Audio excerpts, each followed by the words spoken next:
Good afternoon, everybody, and welcome to another episode of the COVID Conversations. My name's Kyl Reber. I'm in the front yard of my house, so if there's any cars or anything going past, hopefully they're not too loud, but it's nice and quiet here in Brisbane. My guest today is somebody who, in our martial arts system and probably in Australian martial arts around the 90s time of fighting, needs little introduction, but he's gotten a bit hairier and a lot bigger since then to a lot of us.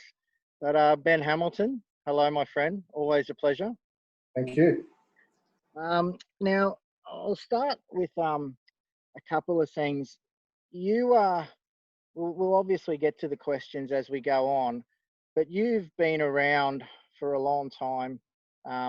You've had a big life in martial arts. So we were just talking off camera. You've been doing martial arts for nearly 40 years, but I won't give too much away, but that means you started prior to being 10 years old. So it's been a massive part of your life, and you have managed to make it a little bit. Basically, you've based your life around it one way or another, haven't you? Yeah, 100%. But we won't leave that too much. We won't go too much there because, as I said, you've gone into the Bowen therapy, martial arts, and you've obviously did the time in the police force as well. But I'll skip to my barbecue introduction. Just give me a second because it's not 5 o'clock yet or still daylight. G'day, my name's Kyl. My cup of tea. All right. What's your name, mate? Tell us about yourself. What do you do? Righto, so Ben Hamilton, as per the introduction. Barbecue introduction. The way I would introduce myself changes every couple of years, I guess. And for a long time, I viewed that as a negative, chasing an identity. And I think it's only recently that I've come to terms with the fact that's probably a positive because you evolve and you grow as a person. So who you are changes. And if you can introduce yourself today the same as you did 10 years ago, you've probably wasted 10 years. So it's an evolving process, and each time's not better or worse, but it's different and it is growth. But I think if I was to be asked about myself now, I am a Bowen therapist, as you alluded to there at the start, which is a form of massage, soft tissue therapy. Martial arts will always come into an introduction because it's been my whole life. And obviously family, father, partner, all those things that I guess form a true identity rather than just an occupation. It's very interesting how you say there is like you said, the way you introduced yourself 10 years ago, if you are still introducing yourself as that way, you probably need to look back and go what you've done for the last 10 years. You have taken, how would you put it, a lot of forms over the last 40 odd years that you've been involved in Zendo Kai or Bob Jones martial arts. You've gone from being starting at a very young age. As we were talking again off camera, we believe at this present point in time, from what we can tell, maybe the youngest or one of the youngest to have achieved basically all Dan rankings, black belt degree rankings in the style. You went up to 5th degree black belt as a junior, then went back, and did you redo 2nd through to 5th again? I redid 2nd. Given that I held the title of Shihan, titles didn't change. I was given 3rd at the time of doing 2nd. Mm-hmm. So I redid 4th and 5th. So 2nd, 4th and 5th were the gradings I did twice. And then let's talk about your not meteoric, but you quickly gained a name in Australia as a heavyweight kickboxer. I remember reading about you in the Blitz Magazine, way back in the day, and your kanga jumps and all that sort of stuff involved with that. And then you fought in the crowning. And you had none other than Bob Jones, Soko Bob Jones, in your corner. Is there times where you looked back, because you were a child when you started martial arts. Was there just a point with all your martial arts, and even still now, it is just kind of basically it's all it's just one and the same for you? It is. It's an interesting ride, and it's probably taken so many premature, maybe wrong paths that made things difficult. So I started my family started in Maria in 1980 with Sensei Adam West. And we moved to Albury, and by 81 I was training, and it was with Hunchi Peter Rowe here, who still under today and still great friends with today. By, I think it was 1987, we started teaching, and we had kids classes. And in that sort of 80s era, there weren't really kids classes. It was just more adults than anything. Kids did train, but there wasn't, definitely here, there was no specific junior classes. And we expected to have maybe 10, 12 kids turn up. Dad was a local sergeant. He was in the police force already and was a black belt. My brother was a black belt, so was I. So it was a family thing.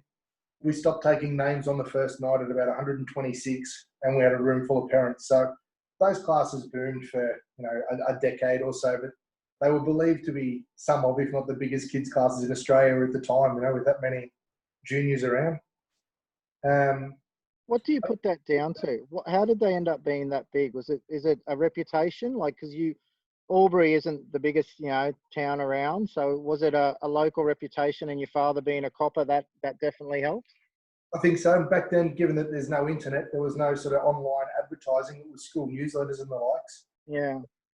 Being that it was the first kids only, it was taught by kids, and it was supervised by a police sergeant. It sort of ticked every box. I look at it from a parent now. You know, my kids are now 18, 19, nearly 20, so it's different. But if I wasn't in this sport and they were back to that age of 5 or 6, and I saw something that said self-defense, you know, similar ages, qualifications, and involved police or law, and knew that distance was there, you'd be pretty happy to send them along. So yeah, you wouldn't have any hesitation, would you? Nah, so it did work well. Was there a catalyst that got the Hamilton family involved in martial arts? I think it was my elder brother had been taken to numerous sports, you know, at the age of sort of 5, and very clingy, didn't participate in much, didn't like much. I think he was taken to a Zendo Kai class there in Maria, as I said, with Sensei Adam, dropped off, so he would have to participate and not cling to Dump and run. When they went and picked him up an hour later, he came out absolutely beaming, like he was over the moon. So yeah, right. He failed his blue belt grading and got a blue bar, and the person who graded him that signed his certificate was none other than the infamous George Zachariah. Oh my God. Yeah, and he failed because when he was in shoulder width stance, he didn't know you could blink. He was trying to focus and stare straight ahead. And when he needed to blink, it was like, oh, I'll look away and come back. So he failed on his focus. So, you know, there's stories like that you look at these days and laugh, you know. So that was the birth of it all. And when we moved here, we were lucky enough to find another Zendo Kai class. So that kicked me off. By then I was sort of old enough to start. And a few months later, or 6, 12 months, whatever it was, Dad being there 5 nights a week with us, decided to join in and take part as well. So Dad followed that typical path as a parent. It wasn't on his radar, but he thought, well, if I'm here with him, I might as well train. Yes, spot on. And I think being a cop too, you know, it's sort of a bit of self-defense and fitness and things, in addition. But I'm not sure. I was told once, and whether it's factual now, that it was said that we were the only family still within BJMA that's got 3 generations of people 3rd degree and above. So I don't know if that's sort of still current, you know, but you know, my dad, then me, and then my kids. So yeah. Do you look back now and sort of, I guess, you know, I've used this question a little bit, but we'll get a little bit more to how things progressed on. But you obviously had no idea walking in there as a child how much it would just lay a foundation to the rest of your life. And I guess the second part, now you're involved in it being nearly 40 years, is there something that you wake up every day and have a reason to still be involved? Like, what's keeping it all going? I often think about that too, and wonder and wonder why. But is that good that you don't have to think about it? You don't need a reason. It's just what you do. It probably is. And, you know, it's very cliche to say this, but it's in the blood, you know, like I've got my office set up here, if I can pick this camera up without disturbing you too much. So, the kind of things here, and the whole wall is basically martial arts related, and, you know, the training bag, and it's part of the house. It is part of what you do. And I think, the days that you wake up and don't consider, at the moment I'm on a big stretching campaign, a mobility program. So you know, if you don't wake up and think about stretching or some sort of technical aspect or what you're going to run in the next class or lesson, it wouldn't be right. It's just there. It is. Yeah. So stemming into, I guess, you've, like I said, how old were you when you achieved your rank as a junior fifth degree? 14. That's young. Like, probably that's young to be an understatement to be that rank. And then after that, you were told you had to go back as part of the adult categories and redo the adult Dan ranks. Did you ever see that as like a little bit of a kick in the teeth, or was it sort of you just understood that was part of the process? It was always a known thing. Do you see why, as like going on now? Does it make more sense now you're older as at the time? No, I think it always sort of made sense given that the 30 rounds of fighting was still in. Yeah. And as a junior, you had your red stripes on your black belt, so it didn't matter whether you had one red stripe or I don't even think there was one. I think it started with the 2. But by the time we had the 5 red stripes there for junior fifth degree, it meant nothing when the senior next year had the red Japanese writing. Like you wanted that. Yeah. So, and only a few years ago, I went to Yarakura near Byron Bay and did a Rites of Passage leadership training course with Dr. Arna Rubinstein, which was an absolutely phenomenal experience. But when we delved into the components and what actually makes a Rite of Passage, it truly is our NEDAN grading. For BJMA, our second Dan grading was the Rite of Passage. And so for me growing up, I think by 16, I was over 6 foot and 95 kilo or something even by then. So I was permitted to do it a little bit early. I didn't have to wait till I was 18. And that's generally that sort of find yourself era, a little bit post-pubescent maybe, but it's still that self-discovery time. So to have that to commit to and to train up for and push through and fight 30 rounds and achieve something that you've really wanted and admired for so long, it just made for good growth. And I wouldn't change it. I don't think it's there's no way I would say that if you do something as a junior you can rest on that. I think going back and redoing it and testing yourself when you get a bit older is a really good. Was there stuff you look back on now that you missed out on because maybe martial arts had such a stronghold in your life that you go, oh, I wish maybe I'd done that, or maybe I should have done that, or it was, again, like you said, from such an early age, it was all you knew, so it wasn't really on the radar anyway? I think probably the biggest thing it impacted, it's not so much other sports or anything. Martial arts was always my number one there, without a doubt. It definitely impacted in career and education. If I had a job, and I'm not talking career jobs, I'm talking sort of labouring or, I don't want to use the word meaningless job, but just lower level.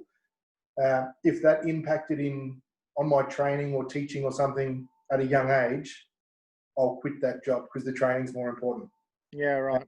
And in hindsight, now my advice would be the total opposite. If you've got to cut back on training and get your work and have your savings and get some career advancement and some experience, I know where my priorities would be. But at the time, for me, it was 100%. Yeah, it was number one. How so fast forward a bit, the ring fighting becomes a little bit of a thing. Did it start as just I'll give this a go, this was a natural progression, and then it went to the pinnacle of fighting in a show called The Crowning?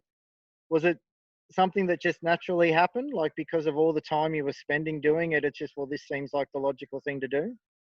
It was very hit and miss. Hunchy Rowe used to promote, so we had fights here in Albury. He had clubs in Canberra, so there was some, I guess by today's standards, inter-club events, but the show happening. I was able to fight, I think I was 14, and I fought in Canberra. But back then, we take for granted social media, and we often, I often get told you write too much, but you're trying to promote businesses, and it's here we are now. It's how we. That'll be where this will get seen. Sorry? That'll be where this will get seen. There it is. But back then, without social media, when I wanted to fight, we had no means of doing it. Like, I was relying on Dad. I'm not even sure how it happened.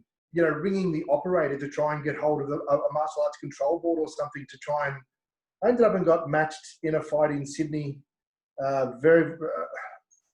Maybe it was like 1989, 1990. And this will give you a little story about how inexperienced we were. We drove up to the event, Phoenician Club in Broadway in Sydney. Family in Sydney, stayed there, went to the fight show, walked in, signed in, met by doctors and promoters, and they said, "Who's in your corner?" I said, "What do you mean?" They said, "Well, who's going to do your corner? What do they do?" I had no idea what a corner was. We were just here to fight. And Nick Stone from Bulldog Gym, who I've a good friendship with and a lot of admiration for. He actually lived with the chief and helped introduce Thai boxing to Australia. But Nick Stone overheard that conversation and put his hand up and said, "I'll look after him."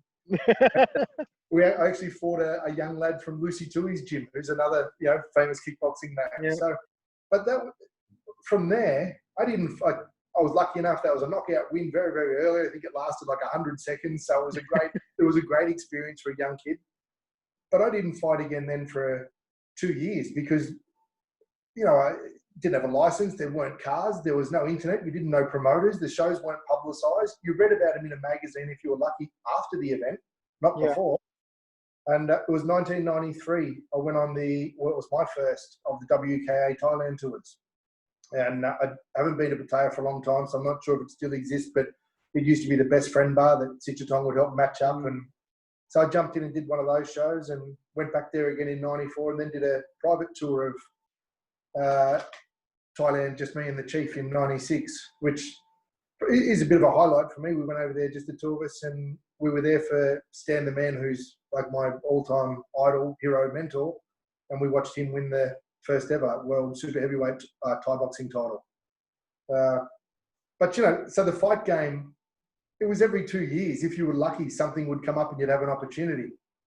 So by the time the crowning came around, I was lucky enough to have a good name through winning martial arts tournaments, which I did virtually every weekend in Melbourne, and had a relationship with Silvio Morelli, who was the publisher, editor of Blitz Magazine.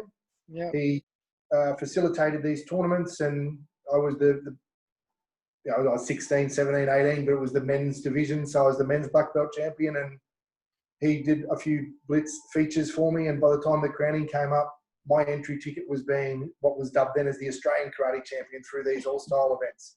So I certainly didn't get a ticket through having a great amateur career or a big fight background. So I was well and truly out of my depth. It was I think any fight I ever had, it's not that they were great fights. It's not that they were good-looking fights.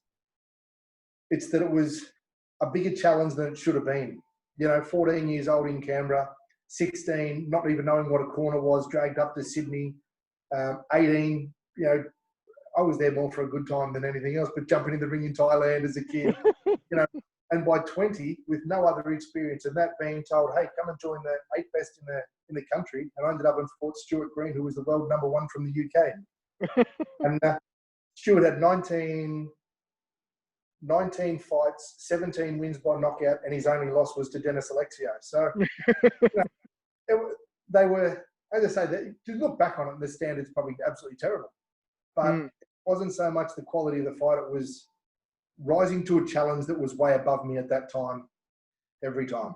And look, being that age, regardless of, how the size that you were, how many times were you in those situations and just either A, going, how good is this? Or in the same sort of vein, but in similar words, going, what the fuck am I doing here?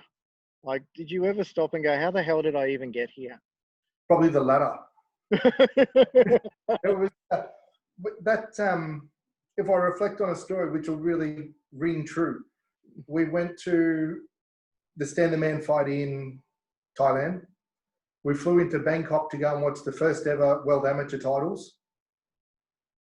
We left there and we went and met up with Bryson Keenan. We flew into Yogyakarta in Indonesia. And we get off the plane, pair of shorts and a bum bag, just me and the chief. And I'm 20 years old, cocky as hell, like walking alongside the chief. It was phenomenal. And we're met by a red carpet, media, people giving us flowers. You got these big bundles of flowers here, photos being taken, because the chief was launching like the Indonesian Kickboxing Federation. So it was a big event sort of for him. And, I'm virtually a kid. And you're doing that, and here you are with the media and flowers, and we had 600 military present. Like, it was a massive thing. But then I fly back to Albury, went to Rod Stroud's house in Perth and trained there for a week, went back to Melbourne. By the time I come back to Little Albury, I'm back stacking bricks for a bricklayer, getting yelled at because I haven't mixed enough mud. So, that life contrast. And we're back. And I guess that's, I sort of hinted at it at the start when I said employment. Do you know, there was an article, I think it was the Black Belt Journal in 1990, and someone put a thing on there saying, if you're a fifth degree 1 hour a week when you put your belt on, you don't deserve to be a fifth degree. And I've got a feeling that article alluded to the fact, like, if you're a fifth degree for that 1 hour and you labour for a blue belt for the rest of the week, it doesn't work. And that was me. Yeah. That fitted my lifestyle. You're traveling Asia with, Soke Bob Jones, like the biggest honour you could ever have, and then you come back and you're stacking a brick. So it was easy to want to give that lifestyle up to pursue, as a little 19 or 20-year-old, this was like the Hollywood lifestyle.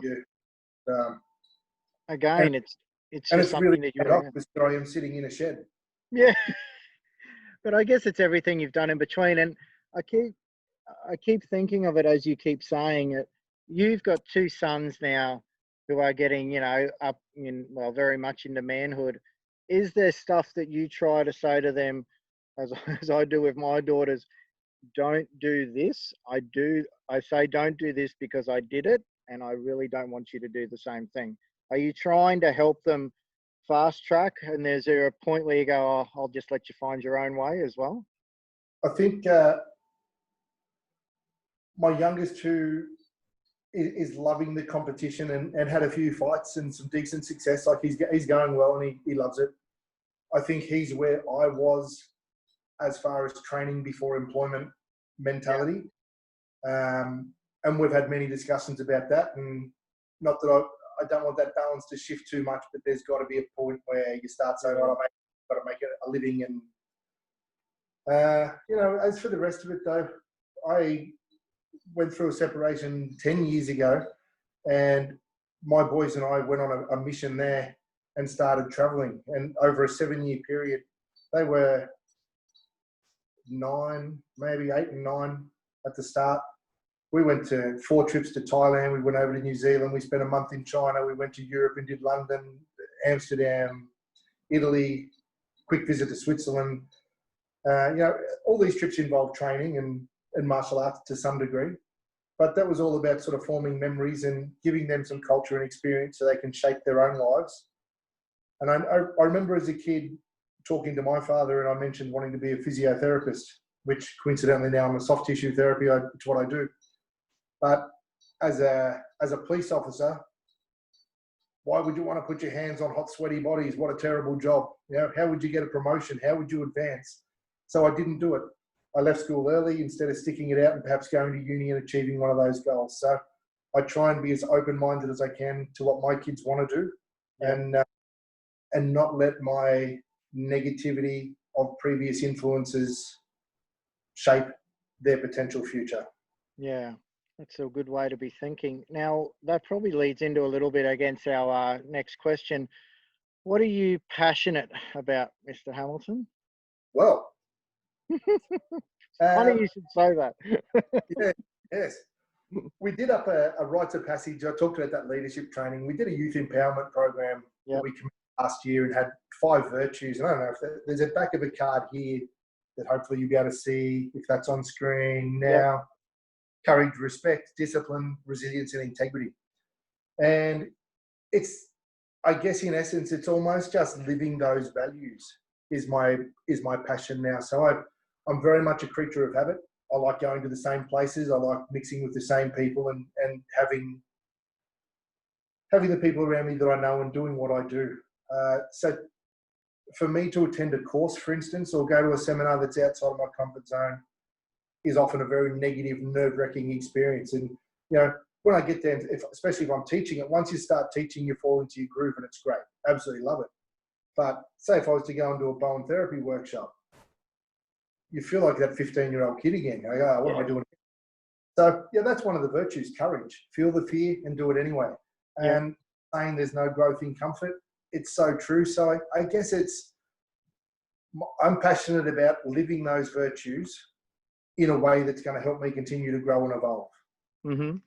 But even with regards to the one we use for integrity, I always relate that one now heavily back to martial arts, and the stuff that I teach and practice virtually daily. It's a pretty small element compared to what's out there within a martial arts world. But I always say the theory, if I haven't used it in a tournament, if I didn't use it in a fight, if I didn't use it in 10 years of security or 10 years as a cop, I won't teach it because I've never field tested it. So the little that I do, yes, there may be better ways of doing things. There may be 20 other ways of doing it, but I stick to teaching what I know works, what I've actually done. So it gives me the integrity in what I do. It's a learn by experience thing, isn't it? It is, yeah. So I guess, the passion now at the moment lies in bone therapy and being self-employed and creating a business. But I think, those virtues fit into everything that I do. And I think it sort of keeps me on track. Do you find that, like you said, you've done a little bit of work with young people, trying to get them, back on the path and trying to help, I guess, that are a bit wayward maybe, or feel that they need something to, or their parents feel they need something to get them back in track? Do you feel, and I know I'm the same, you draw on maybe the experiences that you could have done better a little bit, being young, as opposed to something you read in a textbook when it comes on that? Do you think that's what leads to the success of what you do? Because they take a look at you, for example, and go, well, if this guy's telling us to do it and don't do it, maybe he's got a bit of, maybe he's got a bit of weight. Maybe we should listen to him. Experience is huge. And I think it's not just the experience of my success or failure, it's experience of the system. So I think back locally, there was a big youth problem as far as policing goes. And I'll give you a good example of, say, a theft. I go and arrest a 14, 15-year-old kid who's stolen a bunch of chocolates from Coles. So now I'm going to spend days or weeks even doing statements and witness statements and processing him and getting him to court. So the kid goes to court in the end. He probably gets a good behaviour one because he's 15 and he stole chocolate. Like it's far from a serious crime. Yeah. But let's just assume there's a monetary fine thrown in there. So when I leave that now, and I went to youth justice and did some community support work there, and I ended up working with, it was in the same town. So I ended up working with these same kids or their families. And when you did an intake assessment and you got a bit of background on these kids, you would look and you'd say, dad's locked up, mum's got a severe drug problem, the little bit of Centrelink assistance is doing nothing. Maybe, I'm not saying that's fueling the drugs, but it's certainly not enough to run a household. Because of the family dynamics, the kid's not at school, he's not supported well, his education's poor. He's not being fed, there's no nutrition, there's no food in the cupboard. So the kid goes out and steals. So now from a legal point of view, you're punishing the kid because you stole. From a youth justice point of view, you're doing what you can to get case managers involved to help fund this kid and feed this kid and educate this kid and get him out of the system. So they clash where, the social work and the legal law frame don't work together well at all. So I guess when you do like youth empowerment or the rites of passage and you're trying to help kids develop, you can draw on both of those entities and experiences from that.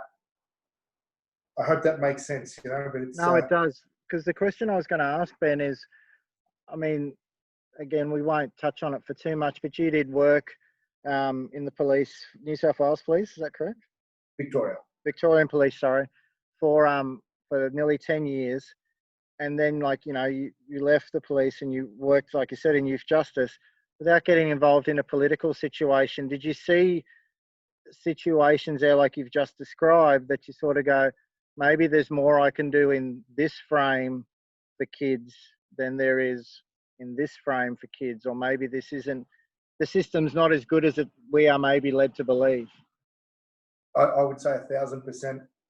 I remember writing sort of chapters of it, personally putting down my own thoughts, I guess, but even some sort of social media stuff back in maybe 2015, 14, whatever it was that I transitioned, but it really opened my eyes up to as a cop, rightly or wrongly, it was us against them mentality, and you stuck with your fellow police officers, and you attended these jobs, and you had each other's back. And it's easy to look down on groups of people and certain demographics. And then when you swap to the welfare side, and the social work side was very, very female dominant too, and that made it even hard because they're a lot more caring by nature and understanding, and I was more, I don't want to use the word heavy-handed, but you had that police mentality of here's your right. You had and a wrong. different approach.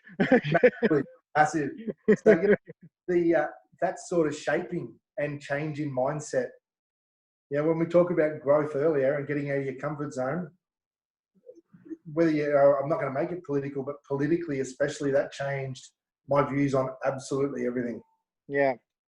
And I guess that's probably another foundation laid, and something going on like so your boys would have been young back then, so that's, like you said, it's something that you go, well, I learned from this, and I don't want you to become this, so if I can help you do this and this, it's just trying to lay more of a foundation. Yeah, absolutely. Yeah, it's putting down a bit of a pathway or guidance rather than trying to dictate or I guess it's more about not stomping on their ideas. Do you believe as a parent that's, probably the last question before we move on to the next one, as a parent, it's more of your job to be a guide than as a do as I say kind of approach? I think as any sort of teacher, the Bruce Lee thing, like, I'll point you in the direction, but I'm not going to show you what to look at. Yeah. That's, for any leader / teacher / parent, I think that is phenomenal. Yeah, it's definitely you don't need to be spoon-fed. You need to experience it yourself, but just be pointed in the right direction. We still need to learn how to recover from our mistakes, don't we? Yeah. Yeah. So, Mr. Hamilton, what are you? What's on your bucket list? Sounds like it was funny. Just to our listeners, coming into this interview, when I approached Ben, he said he had nothing to tell. We're nearly at 40 minutes, and we're only on to the friggin' fourth question. So I think we're doing okay. But tell me, what's on your bucket list? Well, I'll try to answer this one a bit quicker. No, you're right. Keep going. It's good. I literally don't. I've achieved it, and I'll make this quick. But okay. That was not a hurry up. That was me proving you wrong. At the age of about 14, I was a massive Motley Crue fan, and loved Nicky Six, the bass player out of Motley Crue. I think my school folders were a mix between Stan the Man and Nicky Six, depending on which side you looked at. And he's the reason I ended up being even tattooed. So, but I bought a bass guitar to emulate him. I think I did about 4 lessons and couldn't understand it, was terrible at it, and interfered with training. And bass guitar on a push bike didn't work for me either, so I quit. By the age of 28, I bought another bass guitar. And I thought I'll learn this online now, and I'm going to be self-taught. And by then I was a police officer. I had 2 young kids. I was doing shift work. No, I don't need to answer how that went for me. We get the idea. Yeah. And then September last year, I had that health scare and got airlifted to Melbourne with a heart attack. So by the time I had an operation and was in recovery, I don't remember much of the conversation, but Ruby really likes to remind me, and it came true. But it was talking about that everything that I wanted to do, I achieved it. So I wanted to do martial arts, and I got to 8th degree. I wanted to do kickboxing and got to fight in the crowning. I wanted to join the police force. I was Ducks at the Academy and ended up being a firearms and DT trainer. And I've achieved the goals. The one thing that I wanted to do in life that I never saw through or got anywhere with was bass guitar, of all things. So for Christmas, Ruby had bought me a new bass guitar and an amp, and that is my bucket list. So there hasn't been a day since Christmas that I wouldn't have put an hour or 2 in, and I've got a local teacher now, and that's feel the fear and do it anyway. Back to lessons, back to being the student. So that's achieving my bucket list. And again, so far out of my comfort zone to sit there across from someone and try and learn an instrument and a total different side of the brain and how it all works. But so I need an ask if you've seen The Dirt on Netflix. Do I? Never heard of it. Oh, yeah. Right. Yeah, right. So that's an interesting one, Ben, because I find it very interesting, and that's like I said, we find out that there's a lot more makeup to people. I'm walking down the street, I see what you do, I know what you do. Like I said, you've lived in that town a long time. There'd only be a certain population up until now that would know that it's your undying wish to finally learn bass guitar to a point where maybe you can jump in if Nicky's on a sick day or something. Well, I've sort of been waiting for them to ring. I thought maybe I'd put it on the stadium tour, but COVID's cancelled that too. So I guess it just gives me that little bit more practice time. Have you seen them live? Yes, I have. Yeah, it was my 1990 in Melbourne for the Dr. Feelgood tour. Oh my I God. think I was 3. No, you weren't. So moving on, COVID. Now we know how well, I know how it's affected you directly, but again, how's it affected you? Where do you what is the world according to Ben on it, and where do you see us maybe learning or growing as a result of it? First question, how's it affected you? There's the obvious, but how Well, else has it affected you? I guess like with the gym, my Bowen therapy clinic was within a gym, and gym's obviously shut, so it closed my business for a period of time. Remedial therapy has been now classed as essential, so I'm back working, but working from home. Look, I think we all suffer financially, and I know for me personally, I had the end of last year off after the heart attack. As I said, I wasn't working, so you know, I'd spent all my money travelling and giving the kids a culture, so I had no backstop to speak of. And then what was there was drained as a result of that. This year, I thought I've got to really start working now. The kids, if hit 18, 19, I'll start saving. We had the fire crisis and the smoke and 46-degree heat. So that, although not directly impacted the business, took another dive. Yeah. Change of seasons, righto, it's time to sort of try and put 50 cents in the bank, and then you get shut for a month. So, you know, financially has been massive. Personally, though, I don't want this to sound wrong, I've absolutely loved it. I've had more time this month or these last 4 or 5 weeks with Ruby than I have in 7 years. We don't live together as normally. We have been for a month, where, you know, daily walks with the dogs and just general sort of downtime and a great realization as to what's truly important to you, and maybe how much time we spend doing things that don't really matter in the big scheme of things. Yeah, that was what I was going to say. Has it made you realize how many, like I said, I hate to use the term wasted, because at the time we don't think they're wasted, but just how much time on maybe a weekend in particular you spend doing what you maybe don't need to do, or you could spend doing something else? Yeah, definitely.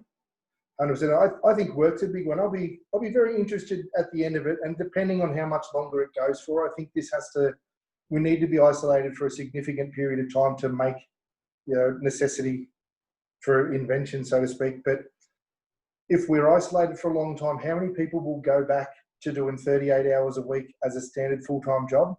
Or how many will actually sit down and say, I just survived on a percentage of my income. I've loved my time at home with my wife or husband and my kids.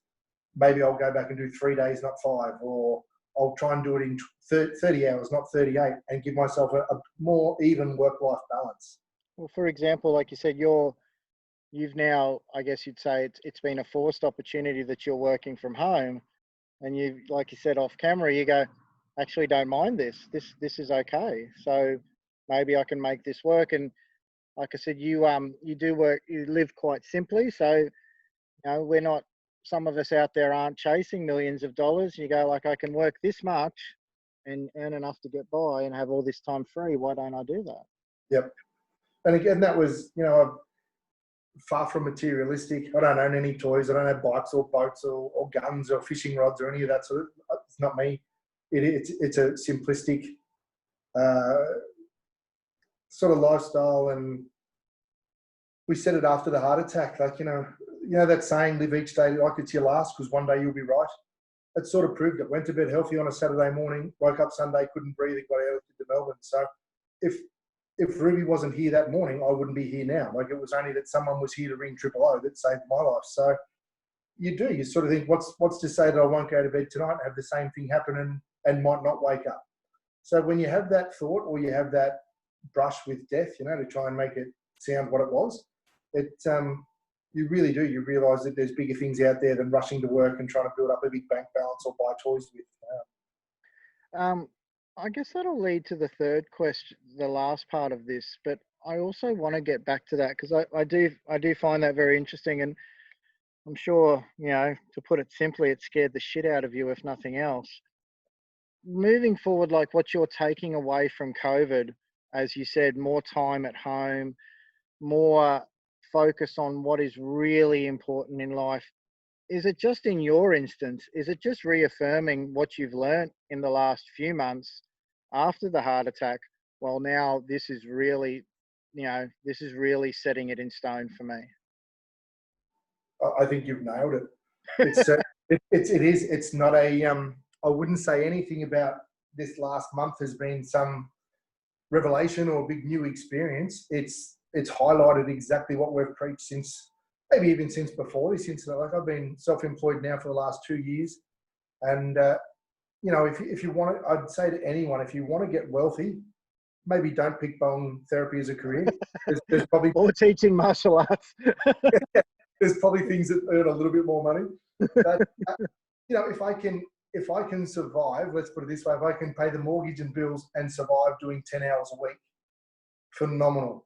Because I'll come home and I'll have quality band time, and post-Christmas, that band time's been a bass guitar and 2 dogs that snore as my backing band. So, I don't want to rush out there now and feel like I'm overworked for no purpose. So I can sit down and say, I've got a bigger TV, or look at the brand names changed on my pants. That stuff just doesn't interest me. So it has. This is, you're right with the way you worded it. It's cemented those thoughts. Because you've achieved, like I said, I'm proving you wrong again. For the age you are, you have achieved a lot in the earlier part of your life. Is it sort of a thing now, I've done that, I've lived that life, that was cool and all, somehow I survived, so now I'm just going to take life as it comes? Yep, I'm 3 years away from turning 30. No, you're not. No, look, it is. I think, days with the police force, we had phone taps and things going on there, and drug warrants when I was doing some plainclothes divisional response unit stuff. I remember doing a week of 60 hours overtime. So, it's a 110-hour week, just with ducking in and monitoring what was going on and some surveillance and things. And at the end of the day, you're not given any extra thanks for it. The tax man might have appreciated you, but that's the only thanks you get. So I look back and I don't resent doing any of that stuff, but go past all that. And I said, with the travel with the kids and time spent with families, yeah, you realise that there is a lot more to life than how many hours you spend at work and how fast your car is or how big your house is. And it's funny, it's not until you do those 60 hours of overtime or you do that sort of stuff, you have to do that in order to realise what is important, don't you? Yeah, definitely. So I guess for you, it's just a case of living that simple life now. When you get, you've been given the green light to do your stuff, which you will. When you get given a bit of a green light to do a little bit more training, you will. And you're just going to take each day as it comes. Yep. We had tickets paid to come to Toowoomba for the WKA show. So, that's obviously all gone into credit now because the flights are cancelled. So, hopefully we get to do that again. We actually had tickets to go to Christchurch to go and see Kiyoshi, Eddie and Nigel and spend some time at Proactive in September. I'm not sure that'll happen now either. So, as soon as the green light's there's still things that we will do training-wise and definitely try and achieve. But it's, they're the fun things. They're not things that you have to ruin 6 months of your life working that hard to go and do. No, I think you I think you've got a very good attitude on it, and I think it's an attitude that's come from, maybe learning things a little bit the hard way. But I think sometimes that's what makes us learn how to do it the right way even better. So, Ben, I want to thank you for your time. It's always a pleasure to talk to you because, regardless of everything you've achieved, even though to walk, you know, have you walking beside me down the street, I know that no one's even going to come close to picking on me. But I do see that your nature and the way you approach things and the way you continuing wanting to help, even though you've spent so long doing what you do. I think it's a credit to you and what you've achieved and what you're yet to achieve in and outside of martial arts. So thank you, mate. Thank you. Thanks for having me, and it's been an absolute pleasure. Now, if someone wants to get in touch with you or get their hands or get your hands on them in a positive healing way, so to speak, or Yep. even in a non-healing way, how do they do that? Look, probably Facebook's the easiest, whether it's a personal account, the Ben Hamilton, or there's 2 business pages. There's Blaster Kickboxing and Blaster Bowen and Remedial Therapy. So everything comes under the banner of Blaster, but they're the 2. Beautiful. The For easiest. those who don't, Blaster was the fight name. Did the chief give you that fight name? He did, so it's stuck ever since. So he came up with the name and it ran. So it's been the logo. Go with it. Yeah, the red and white, red for courage, white for compassion. The yin yang, it was a stamp that we had made in China. So it's the good and bad again. My name in Chinese above, but the birthplace of martial arts and Buddhism. So it sort of all came together with over the years how things evolve and what gets created. It starts with a little trickle, doesn't it? Well, Well, Ben, thank you. Anyone wanting to have a look at further COVID interviews or our past ones, you can just go to my YouTube channel, which is very complicated. It's Kyl Reber. That's without an E, just KYL. No, yes, that's right. It is without an E. Yes, no, that's definitely how I spell it. Blame my mother and father for that matter. You can check out kylreber.com.au, or you can check out me on one of my 2 Facebook pages. But Ben, thank you, sir. It is always a pleasure, and I shall chat to you and any one of you guys listening very soon. See ya. Thank you.